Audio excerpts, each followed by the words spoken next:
નમસ્તે વિદ્યાર્થી મિત્રો, આજે આપણે યુનિટ 4માં આપણે નળાકાર વિશે આપણે અભ્યાસ કરીશું. ગયા લેક્ચરમાં આપણે ગોલક, શંકુ તે બધા આકાર આપણે જોયા હતા, એના થિયરી જોઈતી, એના એક્ઝામ્પલ્સ આપણે નો અભ્યાસ આપણે કર્યો હતો. આજે આપણે નળાકારની પહેલાં વ્યાખ્યા જોશું, પછી થિયરી, પછી એના એક્ઝામ્પલ વિશે આપણે ચર્ચા કરીશું.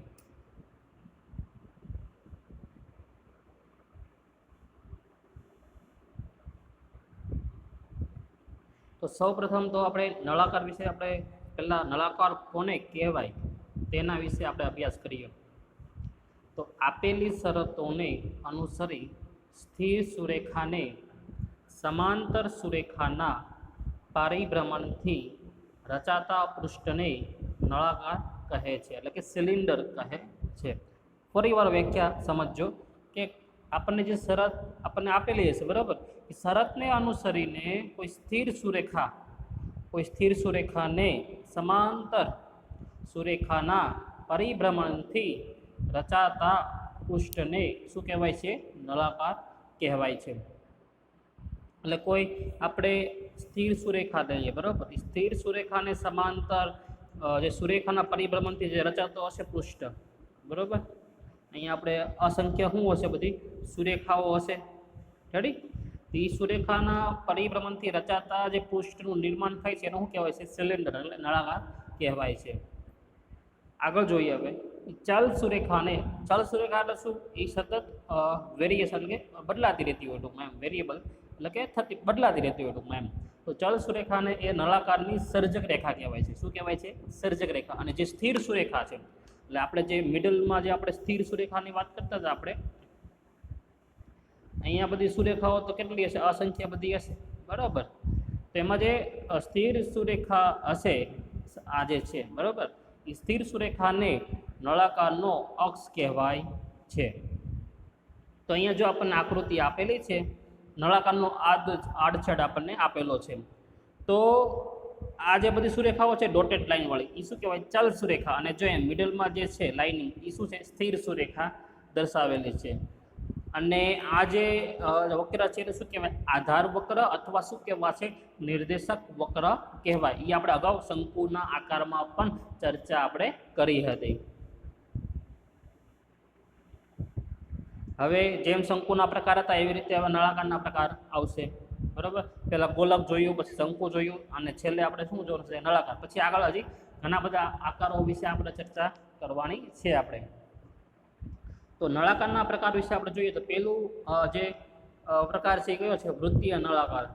જેમ શંકુમાં તો એજ ઇટ ઇઝ બધું શેના માટે આવશે? નળાકાર માટે આવશે.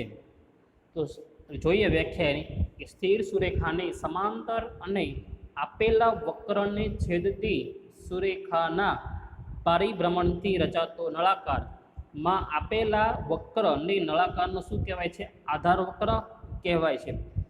જો આધાર વક્ર કેવો હોય? વર્તુળ હોય, તો એ નળાકાર કેવો બની જશે? વૃત્તીય નળાકાર થઈ જાય. એટલે કે એનો જે આધાર વક્રનો આકાર કેવો હોય? વર્તુળ હોય, તો એ નળાકાર કેવું કહેવાય? વૃત્તીય નળાકાર કહેવાય. હવે આગળ જોઈએ આપણે.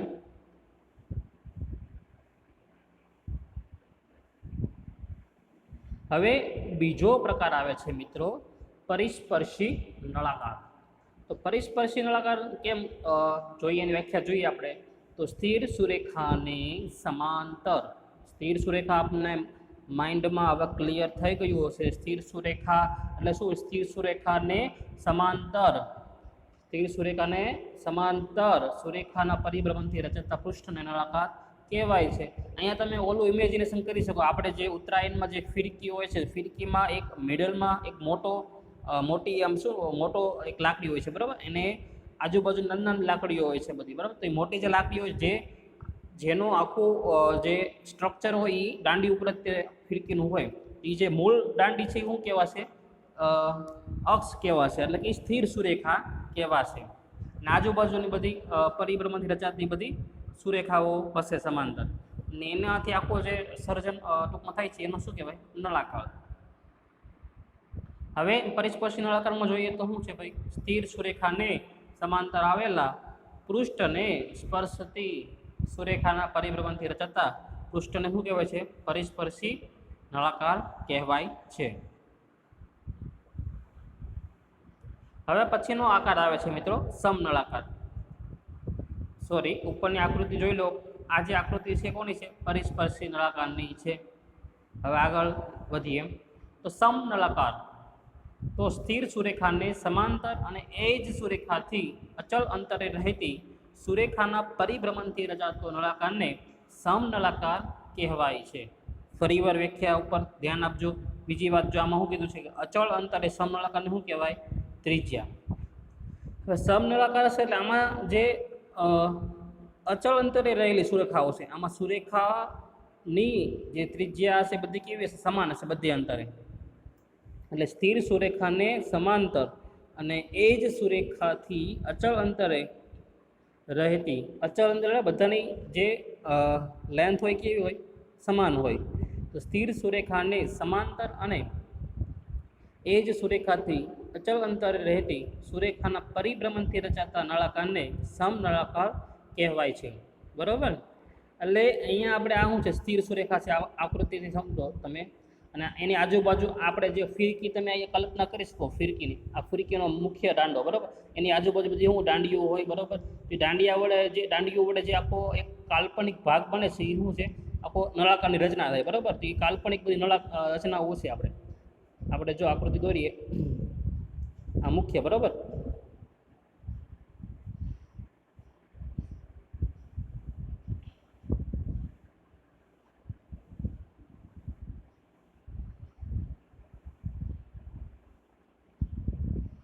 ઓકે, તો આવી રીતે અસંખ્ય એમાં શું હશે? બધી આવી રીતે સુરેખાઓ હશે પરિસ્પર્શી, બરાબર? તો આ આપણી શું થઈ ગઈ? સ્થિર સુરેખા એટલે કે અક્ષ થઈ ગઈ, બરાબર? એને આજુબાજુ બધી અસંખ્ય શું હશે? સુરેખાઓ હશે અને એના પરિભ્રમણથી આખું રચાતું હોય છે. હવે ચર્ચા આપણે શું કરવાની છે ખબર છે? કે અહીંયા જે આખી છે સુરેખા હોય એનું બધાનું વચ્ચેનું અંતર કેવું હશે? બધું અચળ હોય. એટલે એ જે હશે એ શું કહેવાશે? ત્રિજ્યા કહેવાશે. નળાકારને શું કહેવાશે? ત્રિજ્યા.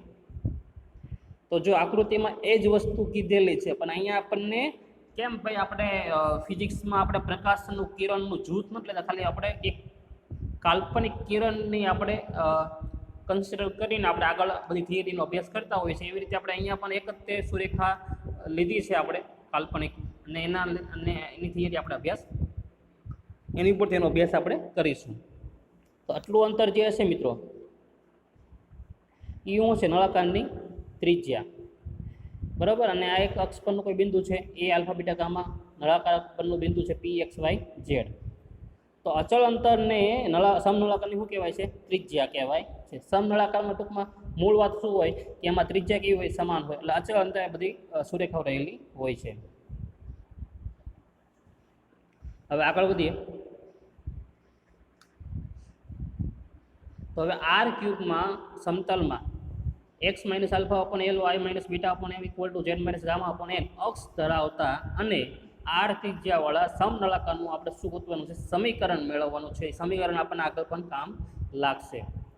અથવા બીજી રીતે તમને એમ પૂછે કે આર ક્યુબમાં x minus alpha upon l equal to y minus beta upon M equal to Z minus gamma upon N અક્ષ અને આર ત્રિજ્યાવાળા સમનળાકારનું સમીકરણ મેળવો. આ આપણે શું છે? થિયરમની રકમ.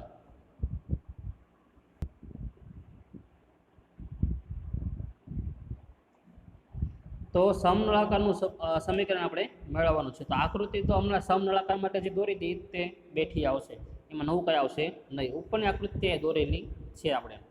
તો આકૃતિમાં દર્શાવ્યા પ્રમાણે કે ધારો કે P of X Y Z નળાકાર પરનું કોઈ એક બિંદુ એ આલ્ફા બીટા ગામા અક્ષ પરનું કોઈ બિંદુ છે. પી એક્સ વાય જે નળાકાર પરનું બિંદુ છે અને એ બિંદુ છે એ અક્ષ પરનું કોઈ બિંદુ છે. હવે રેખાખંડ પીએમ અને રેખાખંડ એપી જોડો. એટલે રેખાખંડ પીએમ એટલે આ થયું રેખાખંડ પીએમ, અને રેખાખંડ એપી એટલે પીએમ જોડવાનું છે અને એપી પણ જોડવાનું છે, બરાબર? એટલે અહીંયા આખો એક જો કાટકોણ ત્રિકોણનું નિર્માણ થશે. તેમાં પીએમનું માપ શું છે? ત્રિજ્યા કેવા છે? આર. એ નળાકારની શું છે? ત્રિજ્યા લખેલું છે જો પીએમ ઇક્વલ ટુ આર, નળાકારની ત્રિજ્યા. હવે ત્રિકોણ પી એમ એમાં માપનો એ બરાબર થીટા લઈએ છીએ, એટલે અહીંયા આપણે જે એ છે એ શું લેશું આપણે થીટા, બરાબર. હવે સૂત્ર મૂકવાનું છે સાઇન થીટાનું આપણે, તો સાઇન થીટા બરાબર અહીંયા એંગલ શું છે આપણો થીટા, તો સાઇન થીટાનું સૂત્ર શું છે સામેની બાજુ છેદમાં કર્ણ, તો સામેની બાજુ શું છે પી એમ અને કર્ણ શું થશે એપી. હવે આમાં પીએમને કરતા બનાવો, તો પીએમને કરતા બનાવો એટલે એપી છેદમાં સોલિપ આવે તો ગુણકમાં આવશે, એટલે એપી ઇન્ટુ સાઇન થીટા, એટલે પીએમ બરાબર શું મળ્યું એપી ઇન્ટુ સાઇન થીટા. એ જ વસ્તુ અહીંયા દર્શાવેલી છે આપણે. તો ખ્યાલ આવી ગયો એટલો મિત્રો. હવે આગળ આપણે વધીએ તો પીએમ ઇક્વલ ટુ આપણને શું મળ્યું છે એપી સાઇન થીટા.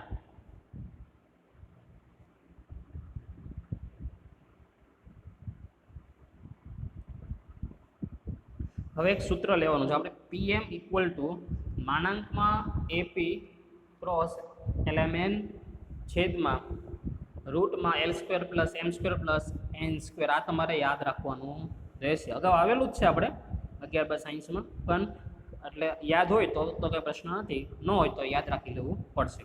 હવે પીએમ એટલે શું છે ત્રિજ્યા, એટલે આર આવશે. AP as it is, LMN as it is, બરાબર, છેદ પણ એઝ ઇટ ઇઝ. આને પરિણામ 1 આપી દો. પરંતુ એપી અંતર આપણે ગોતવાનું છે. એપી અંતર એટલે આપણને પી માઇનસ એ કરશું આપણે, એટલે એપી અંતર મળશે. એટલે શું મળશે આપણને X minus alpha, Y minus beta, Z minus gamma. હવે આપણે આ વસ્તુ અંશ ગોતવાનો છે, એટલે એપી ક્રોસ એલએમએન કરવાનું રહેશે. તો એપી ક્રોસ એલએમએન આપણે મેળવીએ એટલે નિશ્ચાયકમાં પહેલી રો શું આવશે આઈ જે કે આવશે, સેકન્ડ રો શું આવશે એપી આવશે. તો એપીના જે અહીંયા છે લખો X minus alpha, Y minus beta, Z minus gamma, અને થર્ડ રો શું આવશે એલ એમ એન આવશે. ઓકે, હવે સાદું રૂપ આપણે દેવાનું રહેશે. હવે જો આમાં આ સૂત્રમાં આગળ વધી આપણે એક પરથી, તો આ જે છેદ છે એ અહીંયા ગુણકમાં આવશે, એટલે શું થઈ ગયું આર ઇન્ટુ રૂટમાં l square plus m square plus n square. અને અહીંયા જમણી બાજુ શું વધ્યું આટલું માનાંકવાળું જે છે એપી ક્રોસ એલએમએન એ વધ્યું, તો એની કિંમત મૂકી ગયો. તો એની કિંમત માટે આ નિશ્ચાયકનું સાદુરૂપ દેવાનું છે. નિશ્ચાયકનું સાદુરૂપ દેતા તમને આવડે જ છે. તો આઈ કાઉન્સમાં m into y minus beta minus m z minus gamma, એટલે પહેલું પદ આપણને મળશે. એવી રીતે બીજું અને એવી રીતે ત્રીજું મળશે. હવે આગળ વધીએ. હવે આગળ જોઈએ તો આપણે ડાબી બાજુ તો એઝ ઇટ ઇઝ રહેશે. હવે અહીંયા સાદુરૂપ દેવાનું છે, બરાબર. હવે આઈ જે કે તમે દૂર કરો એટલે સ્પષ્ટ જ છે કે આ માઇનસ નિશાની જે છે વચ્ચેના પદમાં માઇનસ જે વાળી માઇનસ નિશાની અંદર મલ્ટીપ્લાય થશે, અંદર મલ્ટીપ્લાય થાય એટલે જે માઇનસ હોય પ્લસ થાય ને પ્લસ હોય માઇનસ, એટલે આ આપણને વસ્તુ મળશે. બાકી બધું એઝ ઇટ ઇઝ રહેશે. હવે આ બંને બાજુ આમાં શું કરીએ છીએ આપણે વર્ગ કરીએ છીએ. વર્ગ કરો એટલે અહીંયા શું થાય આર સ્ક્વેર રૂટ કેન્સલ થાય, એટલે L square plus m square plus n square. હવે અહીંયા તમે વર્ગ કરો એટલે તમને ખબર છે એકમ સદિશ પ્રમાણે કામ થાય, એટલે કે વર્ગોનો સરવાળો થશે. ઓકે, એટલે પહેલાં યામનો વર્ગ પછી બીજા યામનો વર્ગ નિશાન શું હશે એડિશન. તો આવું એક આપણને પરિણામ મળે છે. એ જે પરિણામ મળ્યું છે એનું શું કહીશું આપણે માગેલ નળાકારનું સમીકરણ આપણે કહીશું. હવે થોડીક તારવણી મિત્રો આવે છે.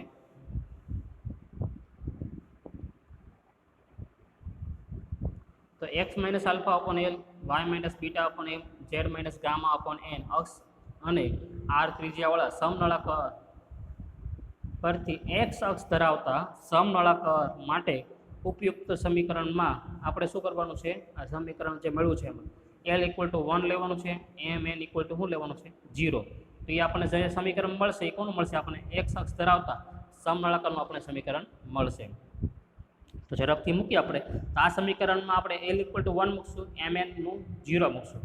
તો એલ ઇક્વલ ટુ 0 મૂકો એટલે 1 મૂકો એટલે શું મળશે આપણને આર સ્ક્વેર. જમણી બાજુ જોવો હવે તો એમાં એમ એન વાળા બધા પદ તો શું થઈ ગયા 0, ખાલી એલ વાળું પદ વધશે. તો એલ વાળું એક આયા છે એટલે ને 1 આવશે, એટલે ઝેડ માઇનસ ગામાનો સ્ક્વેર આવશે. પછી એક આયા છે, બરાબર, એટલે વાય માઇનસ બીટા માઇનસ અહીંયા શું છે વાય માઇનસ બીટા કાઉસ ઉપર શું છે વર્ગ, એટલે માઇનસ નિશાની દૂર થાય એટલે શું મળે? પ્લસ વાય માઇનસ બીટાનો સ્ક્વેર. એવી રીતે હવે સેમ મેથડથી આપણે જોઈએ આગળ, તો વાય એક્સને સમાંતર માટે હોય, વાય એક્સને સમાંતર માટે તો એમ ઇક્વલ ટુ લેવું પડે 1 અને બાકીના એલ અને એમ માટે શું લેવાનું? 0. એટલે આપણને પરિણામ આ મળશે.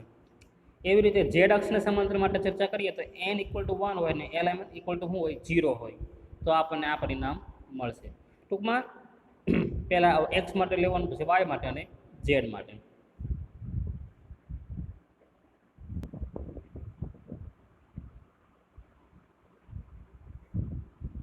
હવે આગળની થિયરી જોઈએ આપણે. આર ક્યુબ એટલે સમતલ કૌંસમાં આપણને આપેલું છે માં x minus alpha upon L Y minus beta upon M equal to Z minus gamma upon n રેખાને સમાંતર અને આ રેખાને સમાંતર અને ગોલક x square plus y square plus z square equal to a સ્ક્વેરને સ્પર્શતી સુરેખાના પરિભ્રમણથી રચાતા પરિસ્પર્શી નળાકારનું સમીકરણ આપણે મેળવવાનું છે. આ પ્રશ્ન આપણને 7 માર્કમાં પૂછાતો હોય છે એક્ઝામમાં. આ જ વસ્તુ આપણે તમને ખબર હોય ગોલક શંકુ માટે પણ કરી હતી. એ જ વસ્તુ આપણે કોના માટે કરશું? હવે નળાકાર માટે. તો સૌપ્રથમ આપણે શું કરવાનું છે? પરિસ્પર્શી નળાકારનું સમીકરણ મેળવવા માટે ધારો કે આપણે p x prime y prime z prime એટલે ડેશ પણ તમે કહી શકો. તો ધારો કે p x prime y prime z prime કોઈ બિંદુ છે. આપેલો અક્ષ x minus alpha upon L Y minus beta upon m z minus gamma upon n. જો બિંદુ પી સુરેખા પર હોય તો જો એ બિંદુ સુરેખા પર હોય એટલે શું થાય? એ બિંદુ એ અક્ષ ઉપર મૂકતા એનું શું થાય? સમાધાન થતું હોય. એટલે આપણે શું કરશું હવે? આપણો આલ્ફા થશે, આ બીટા અને આ શું થશે? ગામા. તો x minus x prime upon L Y minus y dash upon M equal to Z minus z gamma sorry z minus z dash upon n equal to કે આપણે લઈએ છીએ. હવે આગળની મેથડ તમે પરિચિત છો કઈ રીતે આપણે આગળ થિયરી આપણે લખીએ છીએ. તો સૌપ્રથમ હવે શું કરવાનું છે? આપણે આમાંથી આપણે એક્સ વાય ઝેડને કરતા બનાવશું. એક્સ વાય ઝેડને તમે કરતા બનાવો એટલે આપણને અલગ અલગ પરિણામ મળશે. હવે એક્સ વાય ઝેડ કોની ઉપર રહેલું હોય છે? ગોલક ઉપર આપણે રહેલું હોય છે. એ અગાઉ પણ આપણે ચર્ચા કરેલી છે. તો એક્સ વાય ઝેડ એ ગોલકના સમીકરણ પર છે એટલે એનું સમાધાન એ કરતું હોય. એટલે એક્સના સ્થાને આ મૂકશું, વાયના સ્થાને આ અને ઝેડના સ્થાને કિંમત મૂકી દો અને ત્યારબાદ એનું સાદું રૂપ આપો એટલે આપણને વર્ગાત્મક સમીકરણ મળશે કેના સ્વરૂપમાં. બરોબર? તો સમીકરણ એક કેમાં વર્ગાત્મક સમીકરણ છે અને તેના બે બીજ સમાન મળે કારણ કે સર્જક રેખા ગોળકને શું થાય છે? સ્પર્શે છે. હવે બે બીજ સમાન મળતું હોય એટલે ડેલ્ટા ઇક્વલ ટુ 0 લેવાનું થાય. ડેલ્ટા એટલે શું થયું? વિવેચક થયો અને એનું સૂત્ર શું છે? બી સ્ક્વેર માઇનસ 4ac છે. બરાબર?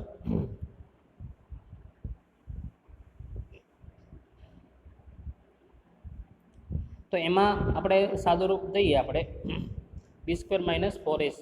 બરાબર? એટલે આવું આપણને પરિણામ મળશે. આપેલ નળાકાર માટે x dash y dash z dash એ યથેચ્છ બિંદુ છે.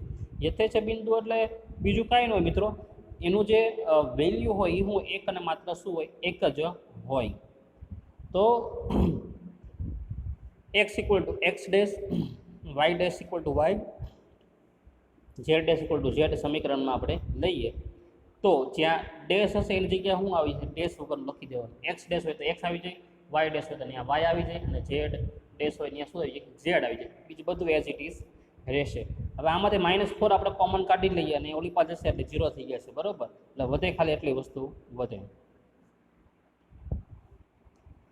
જેમ આગળ સમીકરણ છે, સમીકરણને તમે આવી રીતે પણ લખી શકો. કાંઈ કર્યું શું કર્યું છે આપણે? આ માઇનસ ઓલી આવે તો જમણી બાજુ તો પ્લસ થઈ જાય.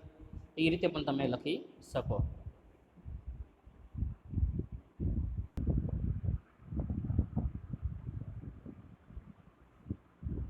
હવે આગળની થિયરી જોઈએ આપણે તો આ રેખાને સમાંતર સર્જક રેખાવાળા અને ax square plus by square plus cz square equal two 1 oblique z equal to 0 નિર્દેશક વક્રવાળા નળાકારનું સમીકરણ આપણે મેળવવાનું છે. આ રકમ તમે બીજી રીતે પણ પૂછી શકીએ.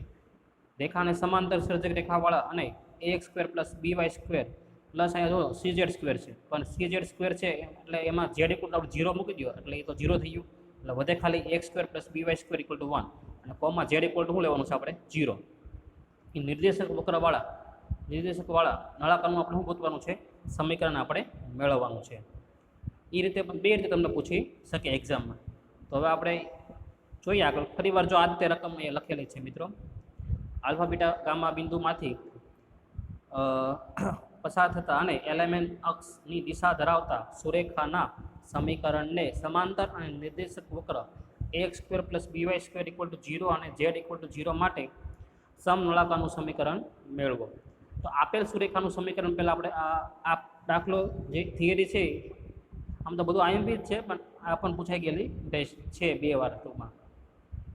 આપેલ સુરેખાનું સમીકરણ આપણને જે આપેલું છે લખી દો, બરાબર. એને 1 આપી દો પરિણામ. ધારો કે સમીકરણ 1 પરનું કોઈ બિંદુ p x', y', z' છે, જે યથેચ્છ બિંદુ છે. તેથી સમીકરણ 1 પરથી આપણે શું કરવાનું છે, આ આપણો આલ્ફા બીટા અને ગામા થશે, જેમ પહેલાં આપણે જોયું હતું તેમ. તો એ મૂકી દો ને n = k લઈ લો. પછી k લઈ લીધા પછી આમાંથી x y z ને કરતા બનાવો, x y z ને કરતા બનાવો, બરાબર. એટલે આપણને કિંમતો મળી ગઈ. હવે આપેલ નિર્દેશક વક્ર જે છે એટલે z = 0 માટે આપણને આપેલું છે. તો z = 0 પરથી આપણે જોઈએ તો z = 0 ઇમ્પ્લાઇઝ z એટલે શું છે, nk + z' છે. તો nk + z' = 0, બરાબર. તો એમાં k ને કરતા બનાવો એટલે શું આવશે, k = -z'/n. હવે મિત્રો નિર્દેશક વક્ર માટે આપણે ચર્ચા કરીએ છીએ. તો નિર્દેશક વક્રનું આપણે શું આપેલું છે, ax² + by² = 0 આપણને આપેલું છે રકમમાં લખેલું જ છે, બરાબર. નવું કાંઈ કરતા નથી. એમાં x અને y ની કિંમત મૂકો. તો x અને y ની કિંમત મૂકી દીધી અંદર, બરાબર. અને સાદુરૂપ દઈએ. બીજી વાત, k ની કિંમત પણ અંદર મૂકવાની છે. k એટલે શું કિંમત છે, -z'/n. તો એ કિંમત પણ અંદર આપણે એપ્લાય કરી દઈએ. તો k એટલે આપણે મૂકી દીધી, અહીંયા પણ k એટલે કિંમત મૂકી દીધી, બરાબર. હવે આપણે સાદુરૂપ દેવાનું છે. ઓકે, તો સાદુરૂપમાં કંઈ છે ને એટલું બધું. તો આપણે આમાંથી n લસા લઈ લઈએ, આમાંથી n લઈ લઈએ, એટલે શું થશે આમાં એકચ્યુઅલમાં a કૌંસમાં n અહીંયા ગુણા એટલે n અહીંયા ગુણા છે એટલે nx' માઇનસ શું આવશે z'(l) આખાનો વર્ગ, આ પહેલું પદ. એવી રીતે અહીંયા પણ એમ જ થશે સેમ મેથડથી. ને જે n લસા લીધો છે, બરાબર, એટલે કૌંસથી બહાર નીકળે એટલે n² થઈ જાય. અહીંયા પણ n² થાય, એ કોમન કાઢીને જમણી બાજુ લઈ જાઓ એટલે શું આવશે n². હવે પાછું આપણે અગાઉ જેમ આવ્યું x', y', z' તો છે યથેચ્છ બિંદુ હોવાથી આપણે શું કરવાનું છે, એ બધાની જગ્યાએ x = x', y = y' અને z = z' આપણે સમીકરણમાં મૂકી દઈશું આપણે. એટલે ટૂંકમાં કાંઈ કરવાનું નથી, જ્યાં ડેશ હોય ને એને ડેશ કાઢી નાખવાનું, બીજું કાંઈ કરવાનું નહીં. એટલે a કૌંસમાં xn - zl નો આખો સ્ક્વેર પ્લસ b કૌંસમાં ny - zm નો હોલ સ્ક્વેર = n². તો આજે આપણે સમીકરણ મળ્યું છે મિત્રો, એ આપણને સમનળાકારનું જે માગેલ નળાકારનું સમીકરણ છે તે છે. આપણે જે માગેલ સમનળાકારનું સમીકરણ છે આપણે આ તે જે થિયરમ છે મિત્રો એ આપણે સમજ્યા, બરાબર. એ તે થિયરમ એ બીજી રીતે સાબિતી આપેલી છે. તમને જે આ પણ એ તે વસ્તુ છે, તમને જે અનુકૂળ પડે તમે સાબિતી લખી શકો. બે એક જ છે, બરાબર. હવે આગળ વધીએ આપણે.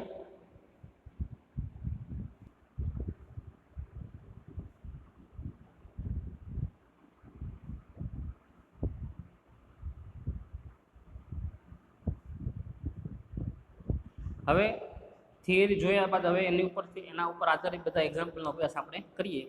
2-3 એક્ઝામ્પલ તમને કરાવું, બાકીના તમને આવડી જશે. તો ઝેડ અક્ષને સમાંતર સર્જક રેખાવાળા નળાકારનું નિર્દેશક વક્ર x² + y² + z² = 8 અને x + 2y + 2z = 6 હોય તો નળાકારનું સમીકરણ આપણે મેળવવાનું છે. તો ઝેડ અક્ષ માટે છે એટલે ઝેડ અક્ષને સમાંતર સર્જક રેખા હોવાથી for every k belongs to r માટે આપણે એક બિંદુ લઈએ તો શું આવશે 0, 0, k, કારણ કે ઝેડ અક્ષ માટે છે. y અક્ષ માટે આવે તો શું આવે 0, k, 0 આવે, અને x અક્ષ માટે હોય તો શું આવે k, 0, 0 આવે. બિંદુ મળે. ધારો કે નળાકાર પરનું કોઈ બિંદુ p of x', y', z' છે.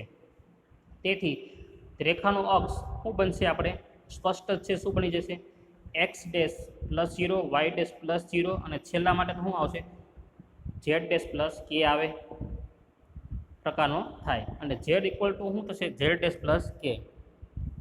અહીંયા આપણને જે નિર્દેશક વક્ર માટે જે પરિણામ આપ્યું છે એનો ઉપયોગ કરીએ. શું આપ્યું છે આપણને? x + 2y + 2z = 6. આમાંથી આપણે ઝેડને કરતા બનાવવાનો રહેશે. ઝેડને તમે કરતા બનાવો એટલે શું આવશે? 6 - x - 2y / 2 આવશે. હવે ઝેડની કિંમત મૂકી દો. ઝેડની કિંમત શું છે? z' + k છે, એ મૂકી દીધી. હવે આગળ વધીએ તો હવે પીના અહીંયા માટે આપણે જોઈએ તો x', y' અને z' છે મિત્રો, એની જગ્યાએ કિંમત મૂકી દઈએ આપણે 6 - અને એક્સની જગ્યાએ x' આવશે, વાયની જગ્યાએ y' આપણે મૂકીશું. બાકીનું બધું એઝ ઇટ ઇઝ રહેશે. હવે આ જે બિંદુ છે પી બિંદુ મિત્રો,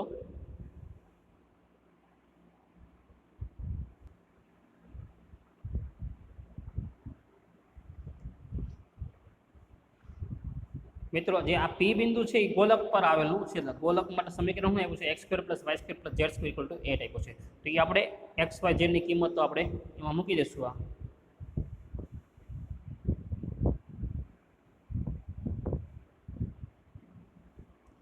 તો કિંમતો એટલે પહેલાં તો સમીકરણ લખ્યું, પછી આપણે કિંમતો મૂકવાની છે. તો એક્સના સ્થાને x' આવશે, વાયની જગ્યાએ y' આવશે અને z જગ્યાએ આખું આવશે. કિંમત મૂકી દીધી અને ઇક્વલ ટુ શું છે? 8. હવે આનું આપણે સાદુરૂપ દેવાનું છે. સાદુરૂપમાં તમે હોશિયાર જ છો, સાદુરૂપ તમને આવડે જ છે. સાદુરૂપ દઈ દો અને એની સમીકરણની ગોઠવણ કરો એટલે ફાઇનલી આપણને આવું સમીકરણ મળે છે. બરાબર. પરંતુ જે બિંદુ છે x', y', એ તો કેવું છે? માગેલ નળાકાર પર કેવું છે? યથેચ્છ બિંદુ છે. યથેચ્છ બિંદુ હોય એટલે x', y', z' ની જગ્યાએ શું મૂકી દેવાનું? x, y, z મૂકી દેવાનું. એટલે ટૂંકમાં જે આ ડેશ હોય ને એ બધું દૂર કરી દેવાનું, ખાલી x, y, z લખી દેવાનું, બીજું કાંઈ કરવાનું નહીં યથેચ્છ બિંદુ માટે. તો તેથી માગેલા નળાકારનું સમીકરણ જે છે એ આ છે, બરાબર. 5x² + 8y² - 12x - 24y + 4xy + 4 = 0.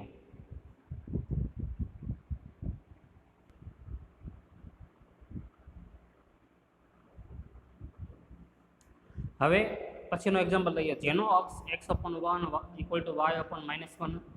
z/-1 હોય અને નિર્દેશક વક્ર 2x² + 3y² = 1 z = 0 હોય તેવા નળાકારનું સમીકરણ મેળવવાનું છે આપણે. તો ઉગમ બિંદુ સર્જક રેખાવાળા નળાકારના સમીકરણ માટે k ની કિંમત 0 થાય એ યાદ રાખવાનું. બરાબર. ધારો કે સુરેખા પરનું કોઈ બિંદુ ઉગમ બિંદુ નથી એટલે આપણને શું મળશે? સ્પષ્ટ જ છે. x - α/1 = y - β/-1 z - gamma -1 = k લઈએ. એની ઉપરથી x, y, z ને આપણે કિંમત લઈ લઈએ અને એ x, y, z ની કિંમત કોની પર છે? વક્ર પર હોય. અને એની પહેલાં આપણે z = 0 લઈ લઈએ છીએ આપણે. ઓકે, કારણ કે એ આપણને રકમમાં આપેલું છે. જો અહીંયા z = 0, તો z = 0 અને z ની કિંમત છે ગામા - k. એમાં k ને કરતા બનાવો એટલે k = શું આવશે? ગામા. હવે ફરીવાર આપણે વાત આગળ કરીએ તો હવે કિંમત x, y, z ની છે એ આપણે નિર્દેશક વક્ર પર આપણે મૂકી દઈએ એટલે x અને y ની કિંમત આ જે છે એ મૂકી દઈએ આપણે અને સાદુરૂપ દઈ દેવાનું છે. બરોબર. અને alpha beta gamma = x, y, z મૂકી દો એટલે આપણને જે સમીકરણ મળશે એ માગેલ સમીકરણ કહીશું આપણે.